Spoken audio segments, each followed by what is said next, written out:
Dumating na nga itong silicone para sa aking laptop. Napakaganda nga ng kulay, napaka-aesthetic. Kaya agad-agad ko naman nilinis itong aking keyboard sa may laptop. Gamit itong panlinis para mahigop yung mga dirt na nakasiksik sa may keyboard. Ayan.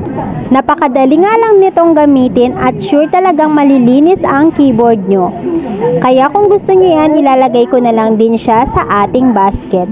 At tignan nyo kung gaanong karaming dirt yung nakuha ko sa aking keyboard. At syempre, ilalagay na natin itong silicone. Napakabagay niya at napakaganda. Ayan na nga yung dirt na nakuha ko. Parang kokonti no, pero sobrang dami na niyan.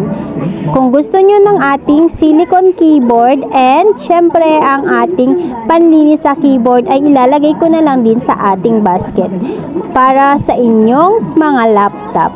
Super affordable lang yan, kaya check out na din kayo. So yun lang.